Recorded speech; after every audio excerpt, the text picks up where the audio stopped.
समुद्र की गहराइयों में न जाने कितने ही राज दफन हैं। लेकिन कुछ कहानियां ऐसी होती हैं जो वक्त के साथ और भी ज्यादा डरावनी हो जाती हैं। आज हम बात करेंगे एक ऐसे ही जहाज की, SS औरंग मैदान की। एक जहाज जो अपने पूरे क्रू के साथ एक भयानक खामोशी में खो गया और पीछे छोड़ गया सिर्फ एक आखिरी दिल दहला देने वाला संदेश। सोचिए, एक इमरजेंसी SOS मैसेज आता है और उसके आखिरी दो शब्द होते हैं, मैं मर रहा हूं। बस यही दो शब्द थे जिन्होंने एक ऐसे रेस्क्यू मिशन की शुरुआत की जो समुद्री इतिहास की सबसे अजीब और खौफनाक खोजों में से एक बन गया। अब इससे पहले कि हम इस रहस्य की तह तक जाएं, हमारी एक छोटी सी गुजारिश है। अगर आपको ऐसी अनसुलझी रहस्यमयी कहानियां पसंद हैं तो प्लीज़ हमारे चैनल को सब्सक्राइब करें। आपका सपोर्ट हमें ऐसी और भी दिलचस्प कहानियां आप तक लाने की हिम्मत देता है। तो चलिए अब इस कहानी में गोता लगाते हैं। हमारी कहानी शुरू होती है दुनिया के सबसे व्यस्त शिपिंग रूट्स में से एक पर, जहां एक बिल्कुल सामान्य सा दिन एक भयानक रहस्य में तब्दील होने वाला था।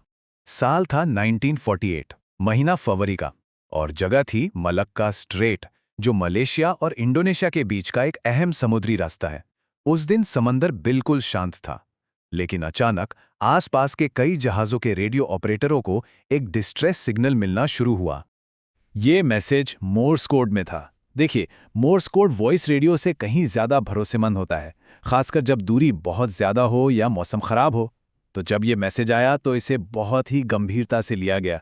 ये कोई मजाक नहीं था। और मैसेज जो था वो सुनकर किसी के भी रोंगटे खड़े हो जाएं। पहले तो मदद की एक सामान्य पुकार आई, लेकिन कुछ ही पलों के बाद एक और मैसेज आया जो कह रहा था शायद कैप्टन समेत सभी अफसर और क्रू मर चुके हैं। और फिर उस खौफनाक खामोशी से ठीक पहले वो आखिरी शब्द, मैं मर रहा हूं। और इसके बाद सन्नाटा। ये खौफनाक मैसेज पास से गुजर रहे एक अमेरिकी जहाज द सिल्वर स्टार ने भी सुने, और उन्होंने बिना एक पल गवाए मदद के लिए जाने का फैसला किया। सिल्वर स्टार के कैप्टन ने फौरन अपना रास्ता बदला और पूरी रफ्तार से औरंग मैदान के आखिरी लोकेशन की तरफ बढ़ गए। कुछ घंटों की तलाश के बाद उन्हें दूर समंदर में एक जहाज खड़ा दिखाई दिया। वो SS औरंग मैदान ही था। लेकिन जैसे जैसे वो करीब पहुंचे, उन्हें कुछ बहुत अजीब लगा।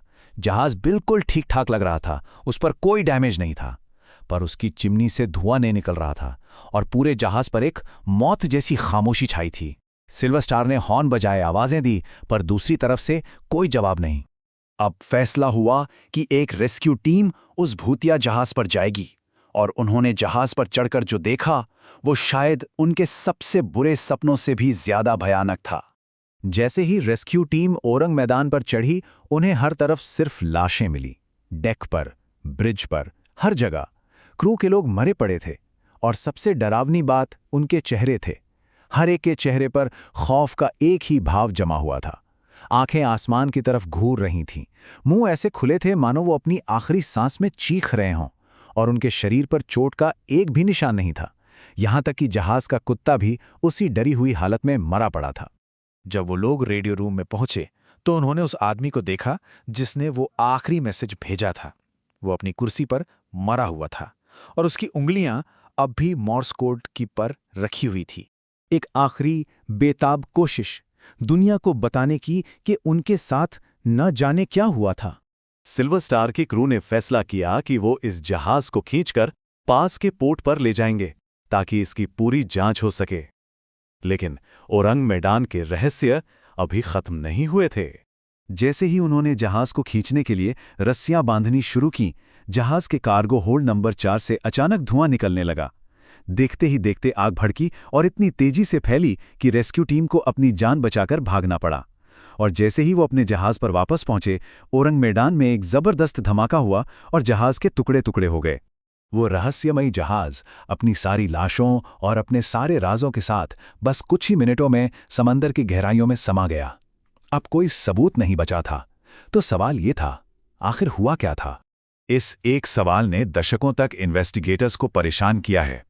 कई थियरीज सामने आईं, कुछ लॉजिकल तो कुछ बेहद अजीब। इसको लेके 3 मेन थ्योरीज हैं। कुछ लोग कहते हैं कि ये पूरी कहानी ही मनगढ़ंत है, क्योंकि औरंग मैदान नाम का कोई जहाज कभी आधिकारिक तौर पर रजिस्टर ही नहीं हुआ। दूसरी थ्योरी किसी सुपरनैचुरल या एलियन घटना की तरफ इशारा करती है, जो शायद क्रू के चेहरों पर जमे डर को समझा सके। लेकिन जो सबसे ताकत थ्योरी है वो एक खतरनाक कार्गो की बात करती है। इस कहानी को और ज्यादा रहस्यमयी बनाता है 1958 का एक डीक्लासिफाइड CIA लेटर। इस लेटर में ओरंग मैदान की घटना का जिक्र है, जो इस बात को थोड़ा और पुख्ता करता है कि ये सिर्फ एक कहानी नहीं थी। अब सवाल यह है कि भला CIA इस मामले में क्यों दिलचस्पी ले रही थी? चलिए अब जरा केमिकल स्मगलिंग वाली थ्योरी को समझते हैं। ये थ्योरी कहती है कि जहाज गैर कानूनी तरीके से वर्ल्ड वॉर II के बाद बचे हुए खतरनाक केमिकल ले जा रहा था, जैसे पोटेशियम साइनाइड और नाइट्रोग्लिसरीन। हो सकता है कि समंदर का पानी लीक होकर साइनाइड से मिल गया हो, जिससे एक जहरीली गैस बनी जिसने पूरे क्रू को पल भर में मार दिया, और बाद में अस्थिर नाइट्रोग्लिसरीन में धमाका हो गया। कुछ लोग तो इसका लिंक जापान की कुख्यात यूनिट 731 से भी जोड़ते हैं, जो बायोलॉजिकल हथियारों पर प्रयोग करता था। क्या पता ये जहाज उन्हीं का कोई सामान ले जा रहा हो? अगर हम लॉजिकली देखें तो केमिकल लीक वाली थ्योरी ही सबसे मजबूत लगती है। ये बिना चोट के हुई मौतों को भी समझाती है और बाद में हुए धमाके को भी। और ये इस बात को भी समझाती है कि जहाज क्यों रजिस्टर्ड नहीं था, क्योंकि शायद ये एक सीक्रेट और गैर कानूनी मिशन पर था। फिर भी बिना किसी ठोस सबूत के SS ओरंग मड्डान की कहानी आज भी एक अनसुलझा रहस्य है। ये हमें याद दिलाती है कि समंदर अपने सीने में न जाने कितने राज छुपाए बैठा है। क्या ये वाकई एक अवैध मिशन था जो गलत हो गया, या फिर कुछ और भी ज्यादा भयानक हुआ था? शायद इसका जवाब हमें कभी नहीं मिलेगा।